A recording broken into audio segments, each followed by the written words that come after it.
الحمد لله نحمده ونستعينه ونستغفره ونعوذ بالله من شرور أنفسنا ومن سيئات أعمالنا من يهده الله فلا مضل له ومن يضلله فلا هادي له ونشهد أن لا إله إلا الله وحده لا شريك له الذي أرسله بالحق بشيرا ونذيرا وداعيا إلى الله بإذنه وسراجا منيرا.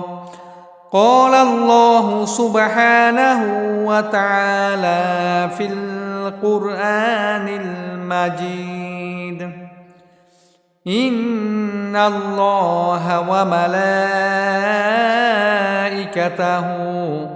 يصلون على النبي يا أيها الذين آمنوا صلوا عليه وسلموا تسليما.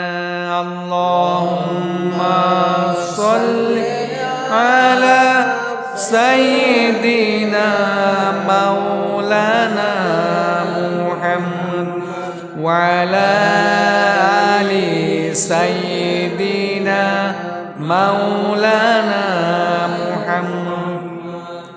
محمد سيد الكونين والثقلين والفريقين من عرب ومن عجم بلغ العلا كمالهم كشف الدجى بجماله حسنة جميع صالح صلوا عليه وآله.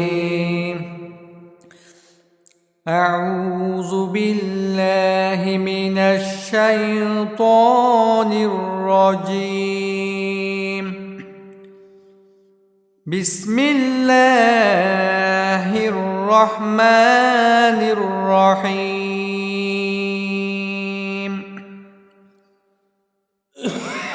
اقرأ باسم ربك الذي خلق. اقرأ باسم ربك الذي خلق. خلق الإنسان من علق. اقرأ وربك الأكرم الذي علم بالقلم علم الإنسان ما لم يعلم.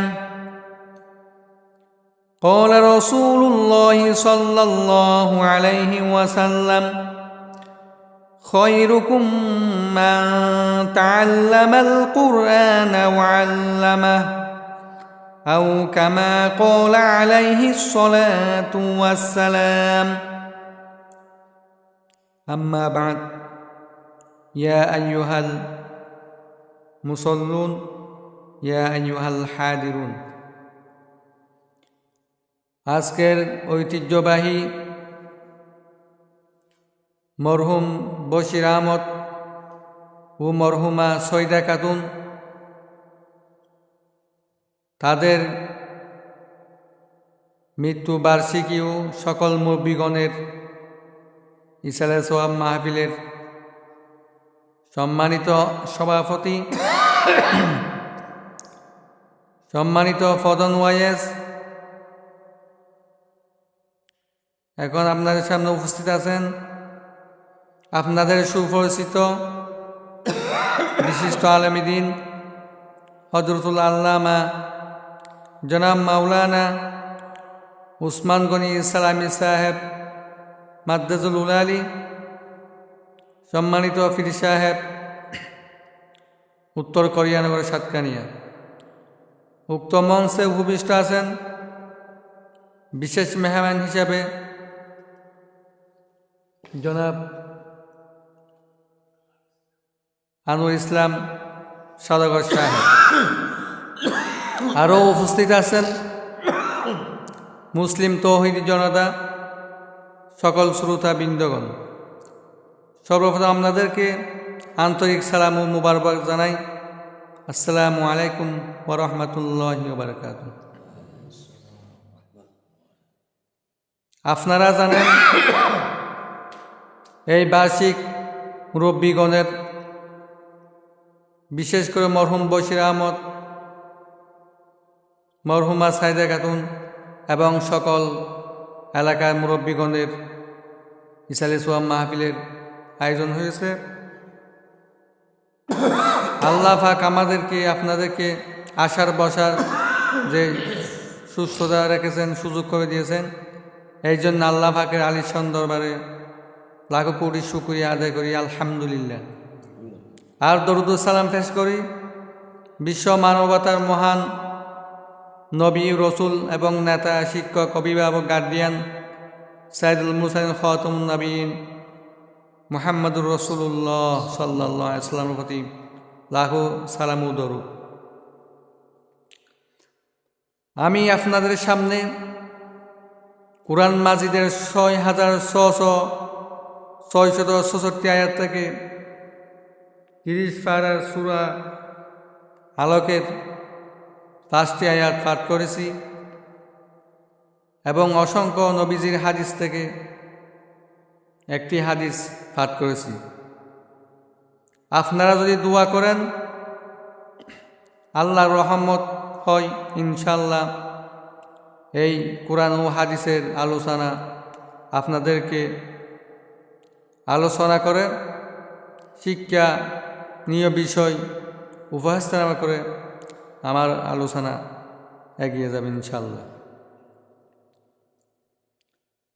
আল্লাহ রাব্বুল আলামিন যত কিছু সৃষ্টি করেছেন তার মধ্যে মানুষকে সর্বশ্রেষ্ঠ করে সৃষ্টি করেছেন, কারণ মানুষকে আল্লাহ রাব্বুল আলামিন আশরাফুল মাহলুক সৃষ্টির সেরা জীব হিসেবে আল্লাহ পাক নিজেই প্রাধান্য দিয়েছেন, আলহামদুলিল্লাহ। এখন আমরা যে শিক্ষা অর্জন করব আল্লাহকে জানার জন্য, আল্লাহ যে মালিক, সব কিছুর খালিক, সব কিছুর সৃষ্টিকর্তা, লালন পালনকারী, এলম অর্জন করার জন্য এলমের সর্বপ্রধান বিষয় হলো মালিককে জানা এবং বোঝা। যত এলম বা বিদ্যা বুদ্ধি আছে সবার আগে আল্লাহ সম্পর্কে, মালিক সম্পর্কে জ্ঞান অর্জন করা কি আমাদের উপর ফরজ। এই পৃথিবীতে যত জ্ঞান বিজ্ঞান আছে সব কিছু আল্লাহ পাকের বিশেষ দান, অনুগ্রহ। তার মধ্যে সর্বশ্রেষ্ঠ সর্বপ্রধান হচ্ছে জ্ঞানের ভান্ডার কুরআনুল মাজিদ এবং নবীজির সুন্নাহ ও হাদিস শরীফ নবীজি সাল্লাল্লাহু আলাইহি ওয়াসাল্লাম। আল্লাহ রাব্বুল আলামিন পড়ালেখা সম্পর্কে সূরা আলাকে কুরআন মাজিদ আল্লাহ পাক বয়ান ফরমান, ইকরা বিসমি রাব্বিকাল্লাযী খলাক। আল্লাহ রাব্বুল আলামিন বলেন, তোমরা পড়ো যিনি তোমাদেরকে সৃষ্টি করেছেন, আল্লাহর নামে কি করো, পড়ো। খলাকাল ইনসানা মিন আলাক, যিনি মানুষকে জমাট পিণ্ড রক্ত থেকে সৃষ্টি করেছেন। অপর আয়াতে বলেছেন, ইকরা ওয়া রাব্বুকাল আকরাম, পড়ো আপনার প্রভুর সম্মানে পড়ো। আল্লাযী আল্লামা বিল কলাম, আল্লাহ রাব্বুল আলামিন জ্ঞান অর্জন করার জন্য কলম সৃষ্টি করেছেন। সুবহানাল্লাহ। আমরা যত জ্ঞান বিবেক বুদ্ধি যত কিছু শিখব এগুলোর জন্য কলম দরকার। আল্লাহ রাব্বুল আলামিন জ্ঞান অর্জন করার জন্য কলমের ব্যবস্থা করেছেন। সুবহানাল্লাহ। আল্লাহ রাব্বুল আলামিন কি শিক্ষা দিয়েছেন? আল্লাহ রাব্বুল আলামিন এমন শিক্ষা দিয়েছেন আল্লামাল ইনসানা মা লাম ইয়ালাম, মানুষ যা জানত না আল্লাহ রাব্বুল আলামিন সেই সব বিদ্যা জ্ঞান শিক্ষা দিয়েছেন। সুবহানাল্লাহ। একজন শিশু যেমন কিছু জানে না, বুঝে না, বুঝতে পারে না, ঠিক তেমনিভাবে দুনিয়ার সকল মানুষ কিছু জানে না, বুঝে না। আল্লাহ রাব্বুল আলামিন আমাদেরকে জানার বুঝার সুযোগ দিয়েছেন এবং যে সময় বোঝা দরকার ওই সময় বুঝার আল্লাহ পাক রব্বুল আলামিন আমাদেরকে হায়াত দিয়েছেন, সুযোগ দিয়েছেন। আল্লাহ পাক রব্বুল আলামিন আমাদেরকে জানার বুঝার সুযোগ দিয়েছেন। এই জন্য আল্লাহ রাব্বুল আলামিন কোরআনের মাধ্যমে আমাদেরকে সকল কিছু শিক্ষা দিয়েছেন যা আমরা জানি না। সুবহানাল্লাহ। তাহলে আয়াত থেকে বোঝা গেল আমরা যে পড়ালেখা করি, শিক্ষা অর্জনকারী, সব শিক্ষার মধ্যে সর্বপ্রধান শিক্ষা হচ্ছে কোরআন মাজিদ। কোরআন মাজিদ শিক্ষা করা সকল মানুষের উপর ফরজ। সুবহানাল্লাহ। এই জ্ঞান সম্পর্কে, কোরআন সম্পর্কে নবীজি সাল্লাল্লাহু আলাইহি ওয়াসাল্লাম হাদিস শরীফের মধ্যে বয়ান করেছেন। ক্বালা রাসূলুল্লাহ সাল্লাল্লাহু আলাইহি ওয়াসাল্লাম খায়রুকুম মান তাআল্লামাল কুরআন ওয়া আল্লামাহু। রাসূলুল্লাহ সাল্লাল্লাহু আলাইহি ওয়াসাল্লাম কোরআন মাজিদ শিক্ষা সম্পর্কে ফজিলত বর্ণনা করেছেন। তোমার মধ্যে সর্বোত্তম হচ্ছে ওই ব্যক্তি যে কোরআন মাজিদ শিখে এবং অন্যকে শিক্ষা দেয়। আলহামদুলিল্লাহ। আল্লাহ রাব্বুল আলামিন এই দুনিয়াতে অনেক বিদ্যা বুদ্ধি আছে, জ্ঞান বিজ্ঞান আছে, বই পুস্তক আছে। মনে করেন সমাজ বিজ্ঞান বই, বিজ্ঞান বই, ইতিহাস বই, আরও যত ধরনের বই আছে। এগুলোর কথা বলে নাই। নবীজি সাল্লাল্লাহু আলাইহি ওয়াসাল্লাম বলেছেন কোরআন মাজিদ শিক্ষা করার জন্য। কোরআন মাজিদের মধ্যে সব কিছু বর্ণিত আছে, এমন কোনো বিষয় নেই যা কোরআনে নেই। কোরআনের অপর আয়াতে আল্লাহ রাব্বুল আলামিন বলেন ওয়ানাজ্জালনা আলাইকাল কিতাবা তিবিয়ানাল লিকুল্লি শাই। এইটা এমন কোরআন আমি নাজিল করেছি, এইগুলোর মধ্যে সব কিছু দেওয়া আছে। কিন্তু আমরা মনে করি কোরআনের মধ্যে এইসব কিছু দেওয়া নেই। আমরা যা মন মতো করি, আমরা যা শিখি, জ্ঞান বিজ্ঞান, বিভিন্ন ইতিহাসের বই শিখি, ইঞ্জিনিয়ারিং, ডাক্তারি এবং আরও কত ধরনের হিসাব নিকাশের শিক্ষা আছে, সাবজেক্ট আছে, এগুলো শিখি। কিন্তু এগুলো আলাদা আলাদা মনে করি, কিন্তু এগুলো আলাদা না। এই সব কিছু কোরআন মাজিদে কি আছে, লিপিবদ্ধ আছে। সুবহানাল্লাহ।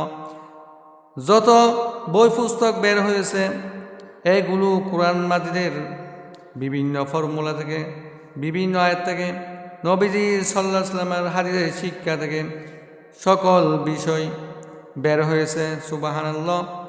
এগুলো আল্লাহ রাব্বুল আলামিনের রহমতে আমরা কি করি, আমাদের ব্রেন দিয়ে এগুলোকে বিভাজন করে, ভাগ করে আমরা কি করি, বই পুস্তক আকারে লিখেছি। কোরআন মাজিদ হচ্ছে সকল বই পুস্তক, সকল জ্ঞান বিজ্ঞানের চারকাঠি, মাপকাঠি। কোরআন মাজিদে যা কিছু আছে এগুলোতে বিস্তারিত বিভিন্ন বই পুস্তক আকারে সৃষ্টি হয়েছে। সুবহানাল্লাহ।